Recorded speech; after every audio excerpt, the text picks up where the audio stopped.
Assalamualaikum warahmatullahi wabarakatuh. Selamat bertemu lagi dengan saya. Hari ini kita lanjut ke pertemuan 3 ya. Jadi minggu lalu sudah saya jelaskan mengenai prinsip dari struktur tekan dan beberapa parameter yang akan kita analisis dalam struktur tekan. Nah, dalam minggu ini mungkin saya ke tekuk lentur dulu.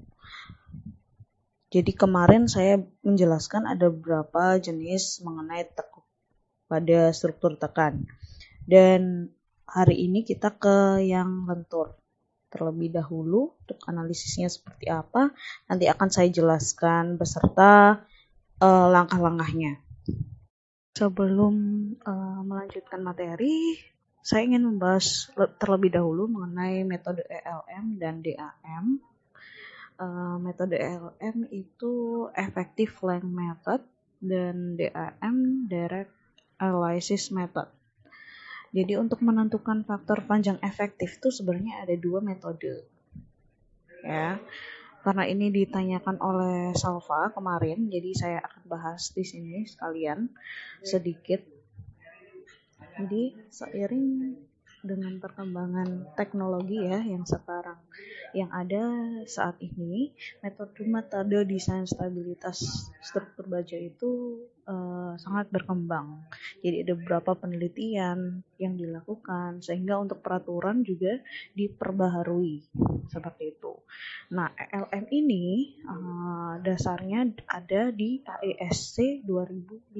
Jadi 2005 itu menggunakan metode ELM.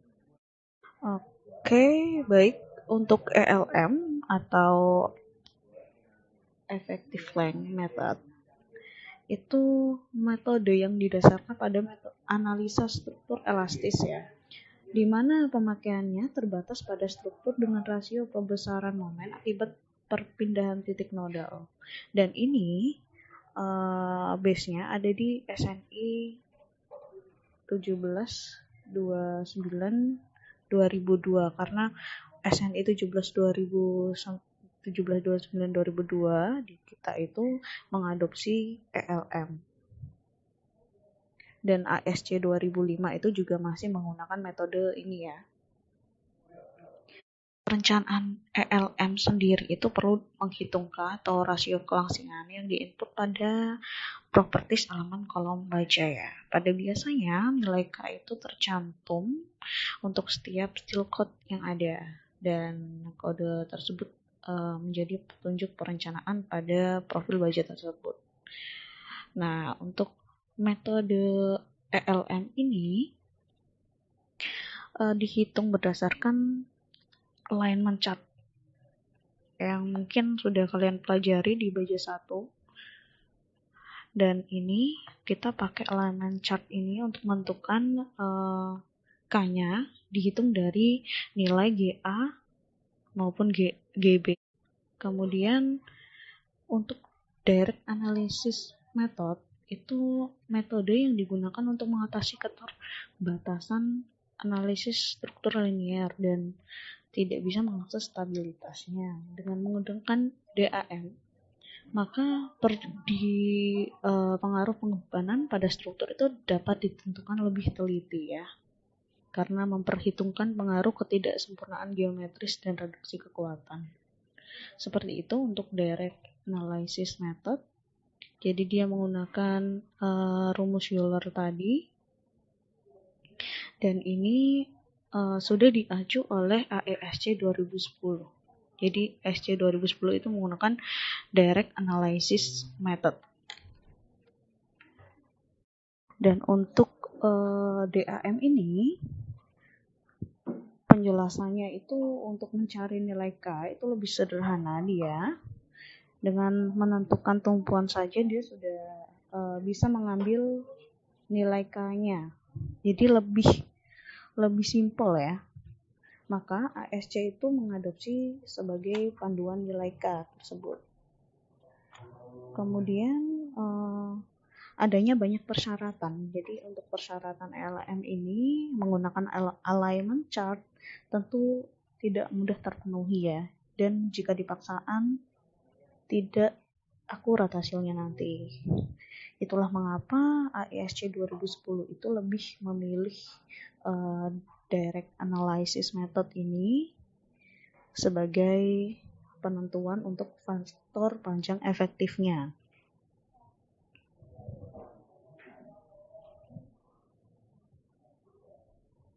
Karena adanya dua metode tersebut, sehingga banyak para engineer untuk melakukan penelitian.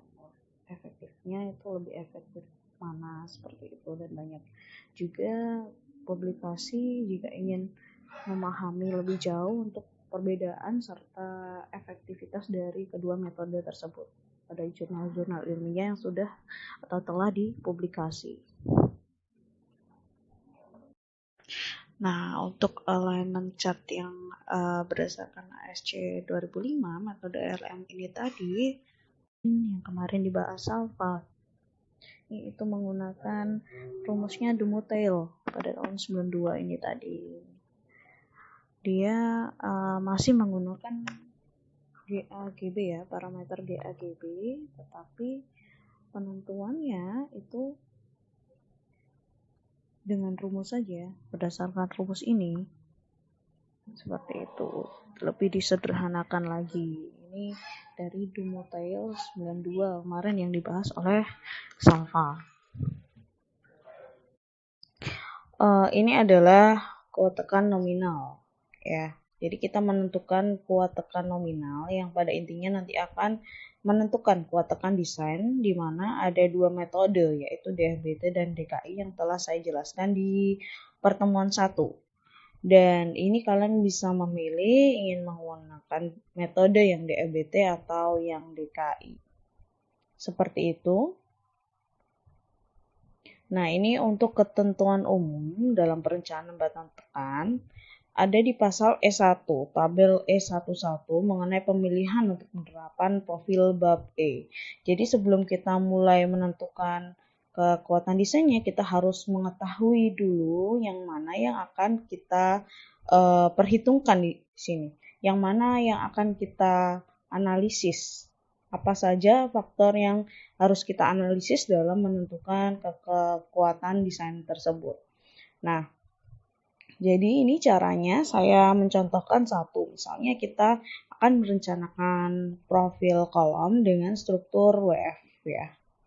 Nah, struktur WF ini ternyata setelah diklasifikasi pada tahap klasifikasi penampang untuk menentukan bahwa profil tersebut langsing atau tidak, itu ternyata elemennya tidak langsing. Jadi masuk kategori yang ini. Nah, setelah masuk kategori ini, maka kita menentukan lagi penampangnya itu pada bab E itu harus menggunakan metode yang E3 dan E4. Jadi seperti itu ya. Jadi tidak semua itu mengalami tekuk lentur dan tekuk torsi misalnya seperti itu. Ternyata untuk profil WF itu mengalami keduanya. Maka harus kita tinjau untuk keduanya. Kemudian di sini ada PSB. Ini berdasarkan E3 saja. Jadi agar kalian tidak bingung, saya ini akan melihat langsung ke SNI-nya. Jadi saya buka SNI-nya. Tadi kita bahas untuk profil WF ya. Jadi profil WF ini sehingga kita tentukan misalnya dia adalah elemen yang non langsing, maka kita ke E3 dan E4. Maka kita bisa membuka. Nah, untuk E3 adalah tekuk lentur. Jadi profil tersebut, profil WF itu bisa mengalami tekuk lentur dan mengalami tekuk torsi. Seperti itu ya. Jadi harus disesuaikan analisanya untuk mencari PN atau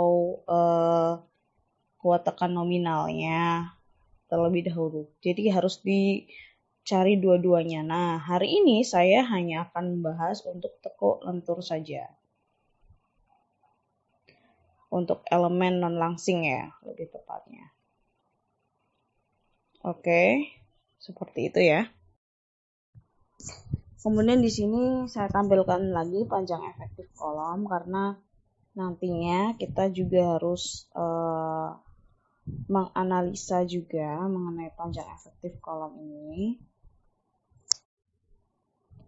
Jadi di mana ini disesuaikan ya dengan perletakannya atau tumpuannya. Kemarin sudah kita bahas ya. Jadi ini jepit-jepit, kemudian jepit sendi, jepit roll, sendi-sendi, sendi jepit, ini jepit ya, jepit bebas. Nah, dan ini adalah sendi, ini roll. Seperti itu. Jadi kita harus tahu terlebih dahulu untuk tumpuannya itu apa, menggunakan apa, sehingga kita dapat menentukan nilai K. Dan nilai K ini diperoleh dengan mengasumsikan bahwa kolom itu tidak mengalami goyangan atau translasi pada ujung-ujung tumpuannya. Oke. Dan panjang efektif suatu kolom itu dapat didefinisikan sebagai jarak antara dua titik pada kolom tersebut yang mempunyai momen sama dengan 0 atau didefinisikan juga sebagai jarak di antara dua titik belok dari kelengkungan kolom. Ini ya maksudnya ya. Dua titik beloknya.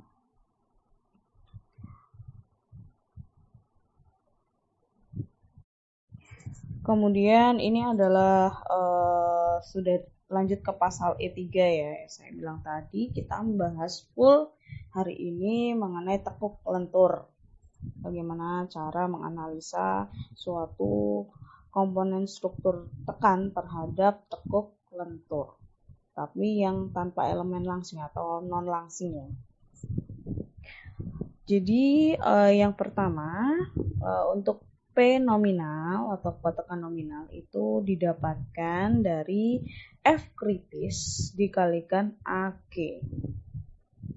Nah, ini AG itu merupakan luas penampang melintang bruto komponen struktur milimeter kuadrat. Jadi luasnya, luas profilnya. Nah, luas profil sendiri tentunya kalian sudah tahu untuk carinya adalah di tabel profil. Jadi kalian harus wajib punya untuk tabel profilnya.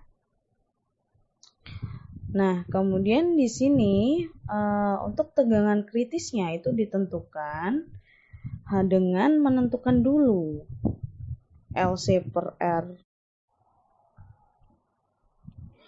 Jadi kita harus menghitung dulu untuk nilai LC per R dan 4,71 akar E per FY-nya. Itu jika dia kategori A, nilai LC per R kurang dari 4,7 akar E per FY itu menggunakan yang E32 ya. Jadi ini nilainya.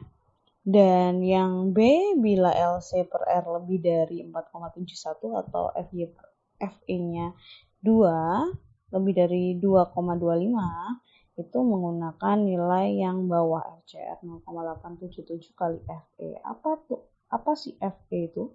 FE itu tegangan tekuk elastis yang ditentukan dengan persamaan Euler ya, sebenarnya ini masuk ke persamaan Euler.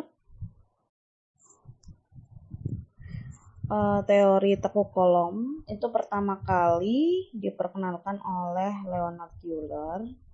Jadi Leonhard Euler pada saat itu menguji satu kolom yang dibebani secara konsentris, di mana seluruh serat bahan itu dalam kondisi yang elastis sehingga dibebani terus-menerus sehingga terjadinya tekuk dan perlahan-lahan itu melengkung dan terjadilah tekuk ya. Jadi kita asumsikan seperti ini kolom. Nah, ini jika akan dibebani secara terus-menerus, maka pasti akan seperti ini ya kondisinya. Dan itu semua kan tergantung juga terhadap tumpuan yang digunakan. Nah, persamaan ini ya dari pengujiannya si Euler tadi. Jadi disederhanakan hingga menjadi seperti ini. Di mana itu adalah modulus elastisitas bahan. Jadi modulus elastisitas bajanya sudah ditentukan di sini 200.000 megapascal. Jadi kalian langsung menggunakan ini ya untuk modulus elastisitas bahannya. Kemudian untuk LC, nilai LC ini adalah K kali L. Itu tadi adalah panjang efektif kolom. Nah, di sini di pasal E2, LC itu adalah K dikalikan L. Jadi K itu adalah faktor tekuk tadi atau faktor panjang efektif dikalikan L. L itu panjang seluruh komponen struktur, sehingga untuk LC sendiri merupakan panjang efektifnya. Dan untuk pendekatan Euler ini harus disesuaikan dengan kolom yang dianggap ideal dan memenuhi persamaan Euler. Harus memenuhi persyaratan bahwa kolom itu harus benar-benar lurus, tidak ada tekukan, lekukan atau lengkungan ya. Kemudian beban itu juga harus bekerja pada titik berat penampang secara konsentris. Dan kondisi tumpuan itu harus pasti, harus ditentukan pasti. Jadi kalian mendapatkan kolom ini misalnya tumpuannya jepit-jepit ya, harus pasti jepit-jepit, tidak boleh diabaikan atau diasumsikan misalnya seperti itu. Dan berlakunya teori lendutan yang kecil atau small deflection theory. Kemudian tak ada puntir pada penampang selama terjadi lentur. Jadi untuk lentur ya harus lentur murni aja untuk menentukan FE-nya ini. B41A dulu, kita ke tabel B41A, di mana ini adalah menentukan klasifikasi penampang itu langsing atau tidak langsing seperti itu. Dan ini adalah batasannya atau lambda R ya. Jadi ini kita sebut lambda R. Ini adalah batasan terhadap kelangsingan suatu kolom. Jadi kalau misalnya melebihi dari lambda R, nilai yang sudah ada ini rasionya, itu dia adalah komponen yang langsing, jadi masuk ke langsing. Misalnya B per T ini ketemu 50, untuk lambda R-nya 100. Nah, ini kan berarti masih kurang dari ya. Maka ini masuk kolom non langsing. Jadi ini masih tidak langsing. Kemudian jika dia ternyata 110 gitu ya untuk rasio lebarnya, maka ini masuk ke langsing, kolom langsing. Seperti itu. Jadi untuk deskripsi elemen harus kita baca dulu di sini karena tiap profil itu memiliki syarat tersendiri. Untuk lambda R-nya itu ada nilainya sendiri-sendiri. Ini untuk saya profil I, bilas panas, pelat yang diproyeksikan. Ada beberapa profil di sini. Sayap T menggunakan ini, yang ini. Nah, ini harus kalian tahu di sini bahwa ada elemen tidak diperkaku dan diperkaku. Jadi kalau elemen tidak diperkaku ya menurut 1 sampai poin 4 dan yang diperkaku poin 5 sampai 9. Seperti itu. Nah, ini untuk yang sayapnya.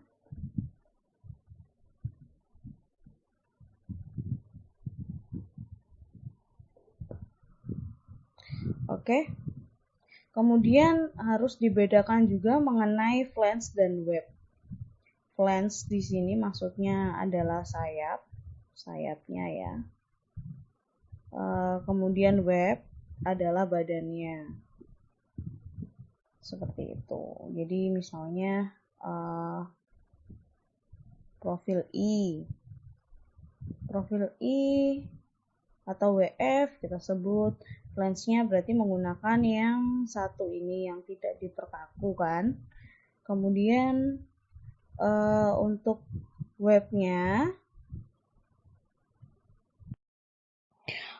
webnya ini ya saya berikan mengenai elemen struktur diperkaku dan tidak diperkaku. Jadi ini saya berikan contoh beberapa profil.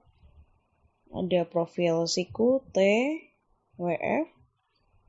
Kemudian di sini disebutkan bahwa yang diperkaku itu adalah S dan yang tidak diperkaku itu U. Jadi untuk S ini adalah webnya ya. Kita fokus ke WF ya yang kita tinjau. Kemudian yang U ini adalah yang tidak diperkaku pada flange-nya. Maka untuk menentukan yang web itu menggunakan yang nomor 5. Seperti itu. Itu hanya contoh beberapa profil saja ya, tapi di sini sesuai SNI semuanya. Sudah sesuai SNI saja jika ingin mengambil profil selain 4 tersebut. Oke, saya lanjutkan. Ini untuk elemen tekan yang mengalami lentur ya. Kemudian saya berikan satu contoh kasus di mana di sini adalah struktur tekan, yaitu kolom yang mengalami gaya aksial dengan jenis profilnya ditentukan adalah WF 300 300 11 17 dengan mutu baja BJ37. BJ37 nanti hubungannya dengan F yield-nya.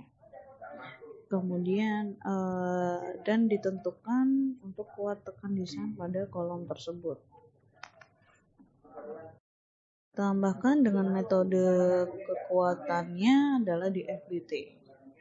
Dan di sini sudah terlihat bahwa untuk perotakannya adalah jepit-jepit. Jadi jepit-jepit ya. Kemudian untuk panjangnya 4 meter. Oke. Penyelesaiannya yang pertama kita harus mengetahui data penampang dari profil tersebut. Kita jabarkan dulu hanya D-nya. Ini jangan lupa ya, B itu adalah setengah dari D. Jadi ini D itu totalnya. Biasanya pada profil atau tabel profil itu D itu total dari sini. Jadi B itu setengahnya. Langsung kita bagi 2 saja, yaitu 150,5. Kemudian TW tebal web adalah 11, tebal fans 17 sayapnya. Kemudian R itu merupakan corner radius dan radius of gyration Rx Ry. Jadi pada tabel profil itu satuannya dicek kembali ya, ada milimeter dan ada sentimeter. Untuk yang sentimeter jangan lupa dijadikan ke mili, jadi kita ke mili saja karena nanti hubungannya sama MPa, Newton per milimeter persegi ya, MPa.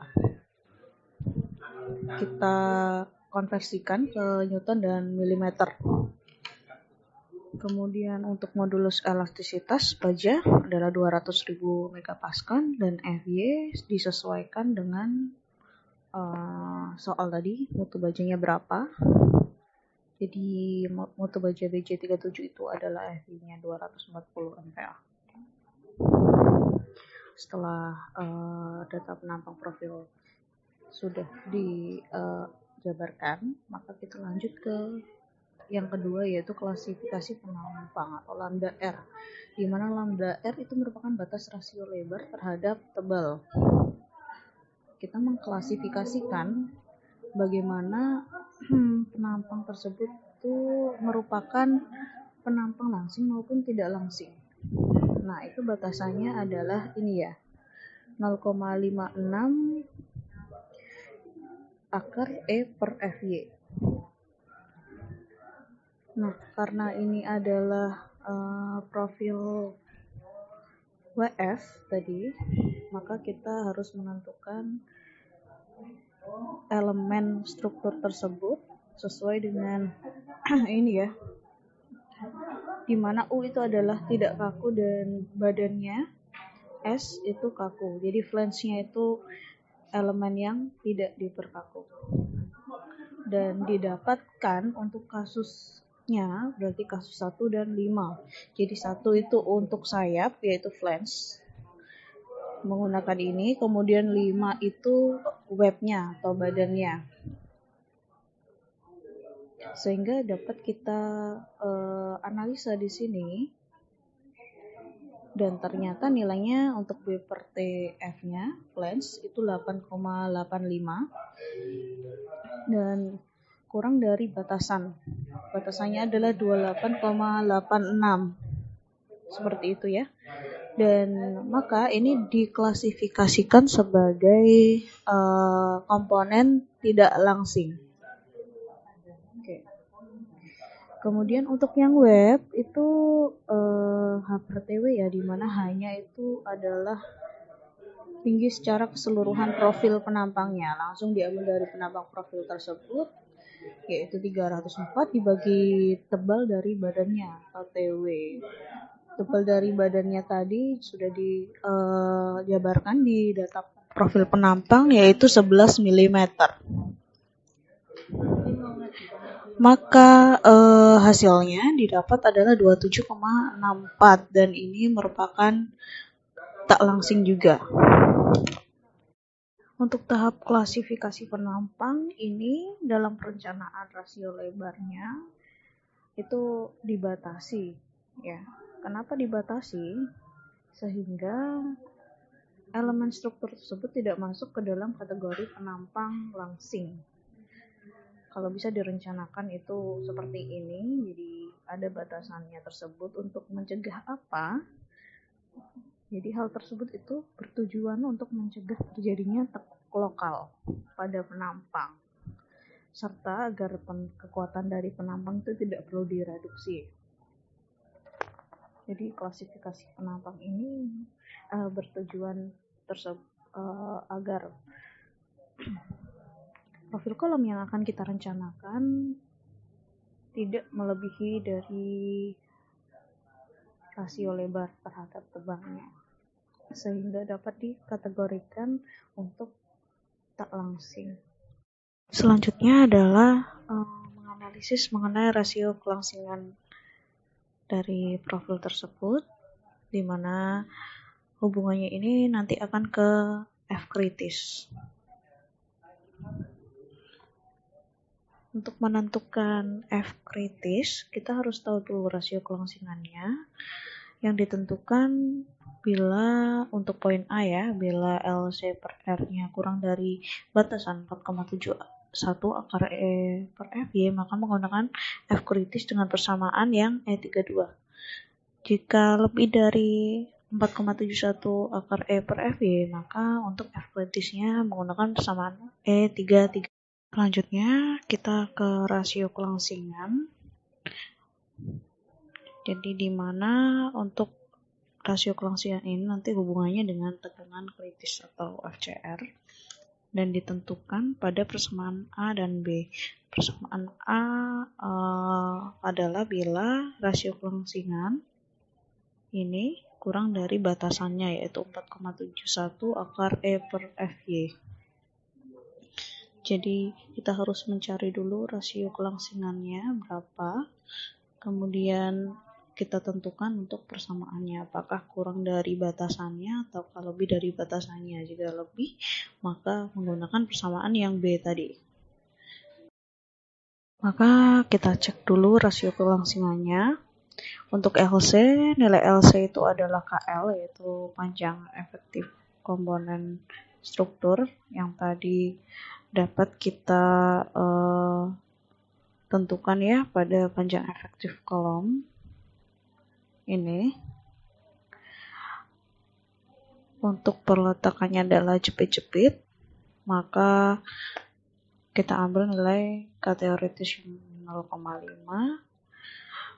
nilai LC sendiri 0,5 kali 4 meter sama dengan 2 meter, 2 meter 2000 mm, jadikan ke mili. Kemudian kita dapat menghitung untuk rasio kelangsingannya, yaitu LC per RY. Untuk RY diambil nilai yang terkecil antara Rx dan RY ya, atau R-min, sehingga pada material properties atau profil propertiesnya tadi, yang terkecil antara Rx dan RY adalah RY. Maka kita pakai RY.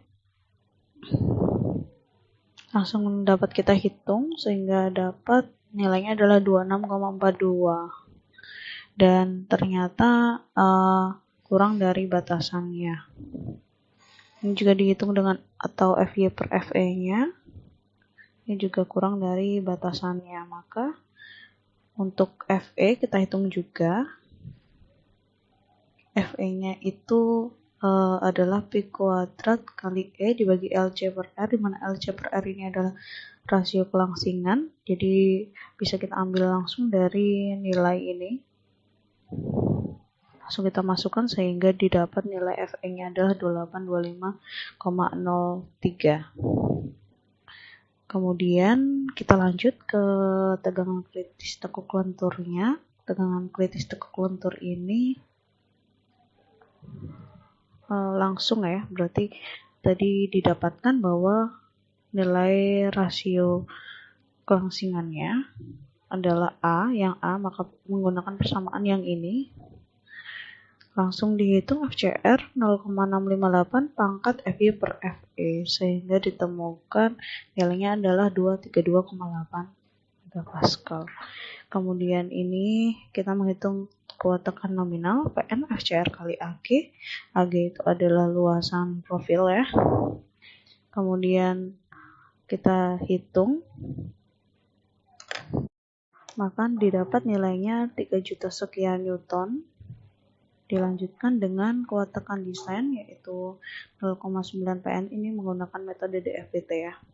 Sehingga didapatkan untuk kuat tekan desainnya adalah 2.800 sekian Newton. Mungkin hari ini cukup di sini pertemuan kita. Jadi hanya membahas ini, saya ada tugas untuk hari ini. Saya letakkan pada assignment tugas 1 ya.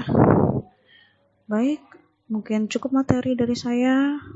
Apabila ada yang ditanyakan silakan komentar pada material atau bisa post langsung pada ini streamnya. Sekian, wassalamualaikum warahmatullahi wabarakatuh.